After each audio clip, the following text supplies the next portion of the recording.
Que vaut Kevin Tran aux échecs? Il y a un mois, j'ai eu la surprise de voir qu'il a publié une vidéo sur YouTube où il joue deux parties pour essayer de passer 2000 Elo. On va les décortiquer et essayer de voir quel est son niveau à Kevin Tran aux échecs. Dans cette première partie, il joue un 2000 Elo, il commence avec D4, cavalier F6, fou F4, D5, E3, C6. Il joue le système de Londres, franchement. On valide, système ultra pratique, pas beaucoup de théorie à apprendre et c'est toujours très dangereux le système de Londres.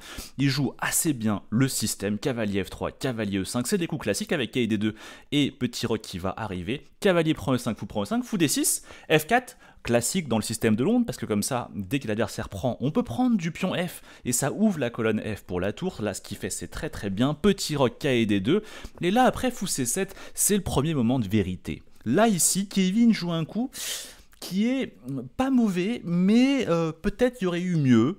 Il joue ici le coup fou prend C7. C'est légèrement une imprécision. Pourquoi?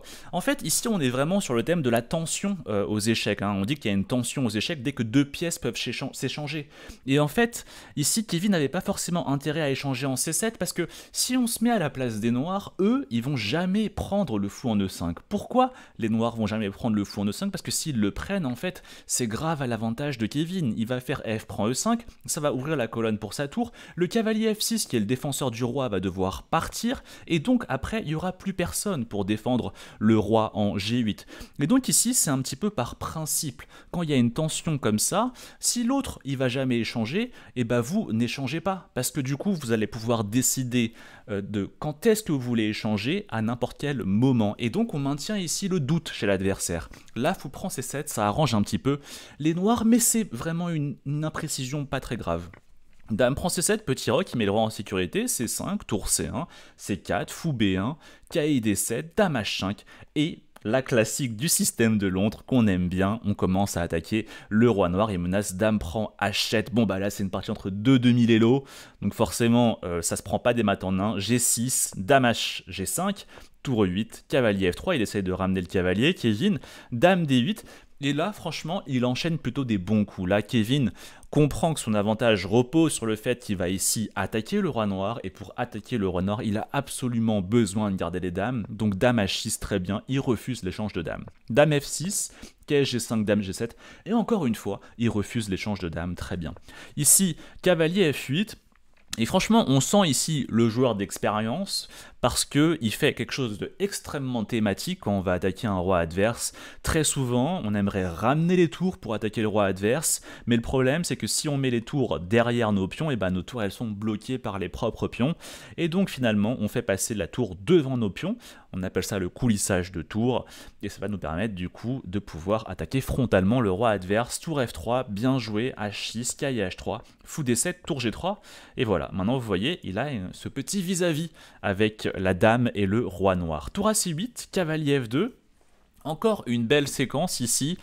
Cavalier F2, c'est très bien, et franchement ça c'est un très bon conseil à retenir, c'est que très souvent quand vous ne savez pas quoi faire, vous devez regarder quelle est votre pièce la moins bien placée et identifier la plus belle case pour cette pièce. Ici le cavalier H3, il est au bord, et on dit toujours cavalier au bord, cavalier mort, et donc Kevin, il identifie une bonne case pour ce cavalier, la case E5, comment on y va? Cavalier F2, cavalier G4, cavalier E5. Donc c'est un peu ce qu'il va faire là au prochain coup. Vous voyez, hop, et le cavalier a débarqué en E5, cavalier F6. Et là, il l'a vu venir. Et globalement, dans les deux parties qu'on va voir, Kevin est vraiment fort en tactique. C'est son gros point fort. Il l'a repéré dès le début. Il a vu qu'il y avait ce signal faible tactique vis-à-vis tour avec dame et roi. Et donc finalement, il y a juste finalement à enlever ce pion G6 et finalement, il pourra gagner la dame noire. Donc là, il l'a vu arriver. Cavalier prend G6, magnifique. Et en fait, si l'autre il prend, il y a tour prend G6 et il y a le fou ici en B1 qui défend la tour. Et il va finir par remporter la dame noire. L'autre, du coup, il veut jouer cavalier G4 parce qu'il veut pas perdre sa dame, mais bon, son roi est totalement à nu, cavalier E5. Et là, c'est un carnage. Franchement, il va finir ici avec un échec et mat ultra propre. Cette partie, elle est vraiment magnifique. Quand on regarde cette partie et qu'on ne sait pas le classement des deux joueurs, on pourrait très facilement penser que les blancs ici, ils ont 2300, 2400 Elo. Il n'y a pas d'erreur dans cette partie.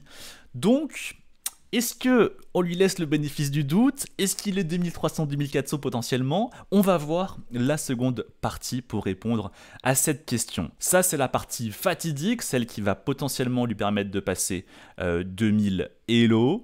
Et du coup, bon bah comme d'habitude, système de Londres, il est fidèle à ce bon petit système. Cavalier F3, C5, C3, K, C6, Dame A4.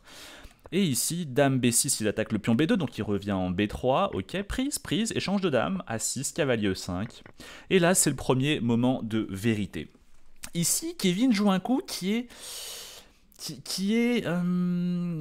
peut-être pas le meilleur, mais dans sa vidéo, il explique pas forcément pourquoi il a joué fou prend F6, donc à voir, on va peut-être lui laisser le bénéfice du doute. Il joue fou prend F6, qui est plutôt une imprécision, mais c'est une question aussi de goût et de couleur.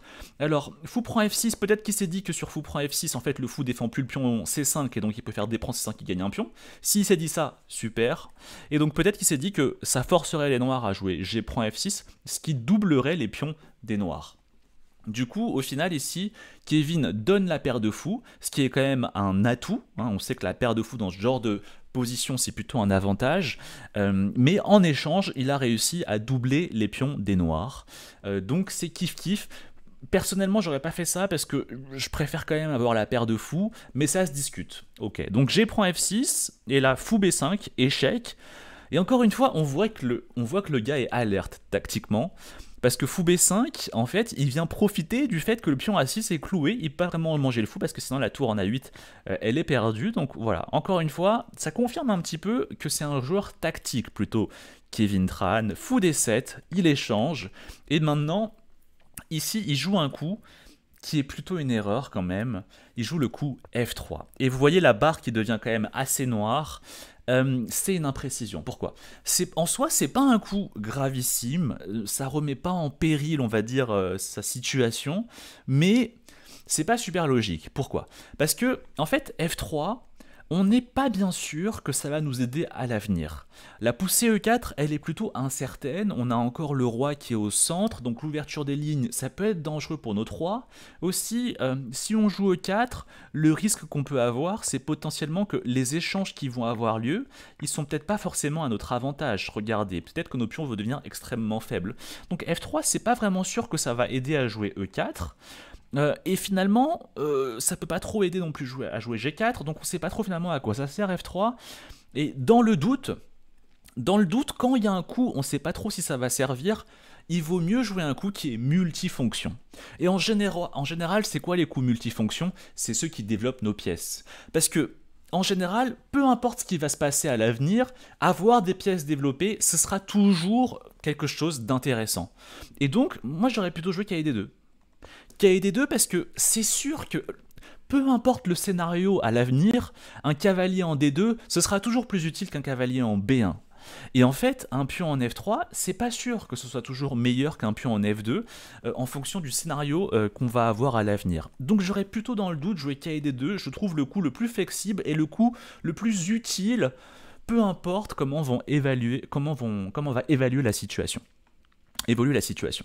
Ok, donc F3, légère imprécision, la barre qui devient un petit peu noire, tour H, G8, roi F2, il défend le pion G2, ça c'est plutôt un point fort chez Kevin, franchement des deux parties, il a jamais laissé tomber comme ça des pièces un petit peu bêtement, E5, les noirs qui prennent le centre, tour D1, et ici roi C6. Et là, petite remarque sur ce qu'a dit Kevin lors de sa vidéo, il a dit ici que le roi noir était faible, et aussi quand il a joué fou B5 suivi de fou prend D7, il a dit qu'il avait déroqué le roi noir et que maintenant le roi est faible.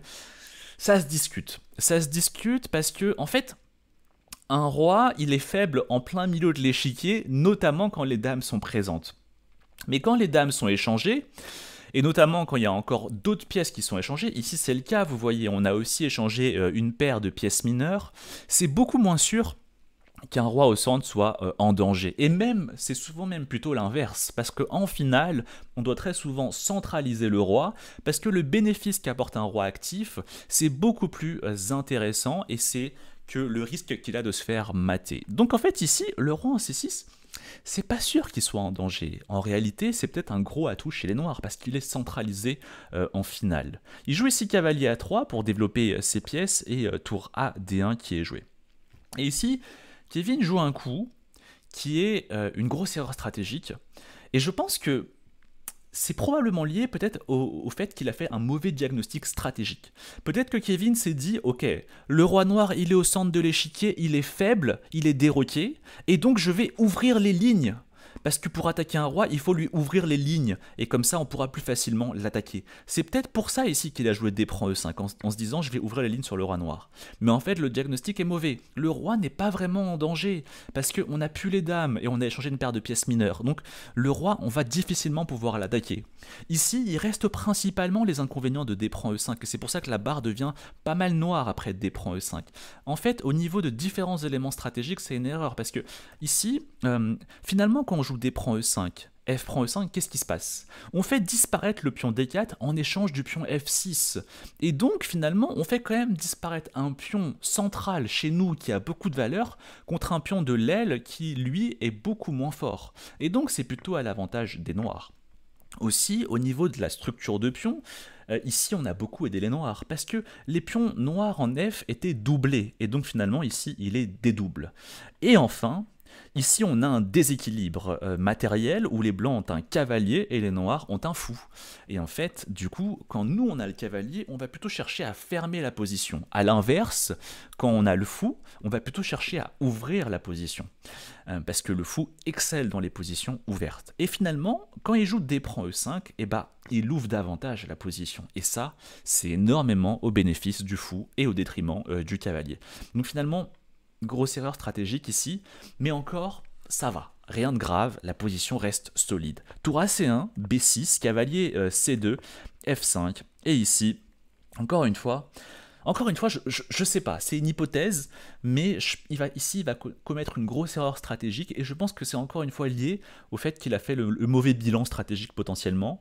Peut-être qu'il pensait encore que le roi noir était faible, et donc il veut ouvrir la position pour attaquer le roi noir, mais en réalité, il n'y a plus les dames, il n'y a plus suffisamment de pièces pour mettre en danger le roi noir, et en fait le roi noir il est tout à fait actif, centralisé en finale. Et donc il joue C4 peut-être pour ouvrir les lignes sur le roi noir. Mais en fait, ça va surtout aider les noirs. Pourquoi? Parce que D4. D4, et donc qu'est-ce qui se passe?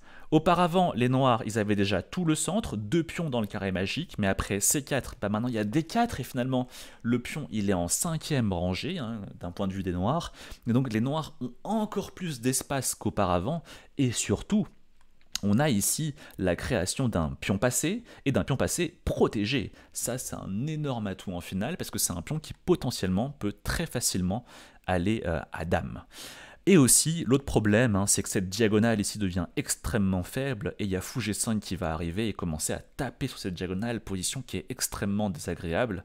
Et là, qu'est-ce qui se passe? E prend D4, et l'adversaire de Kevin qui joue fou G5, grosse erreur, il oublie totalement que Kevin n'est pas obligé de bouger sa tour. Il peut faire ce petit échec intermédiaire qui change totalement la position. Maintenant, Kevin remporte un pion. Il a un pion passé protégé. Le roi doit bouger. Il n'a pas le temps de manger la tour. Et maintenant, Kevin peut bouger sa tour. Et il a tout simplement une position qui est quasiment gagnante.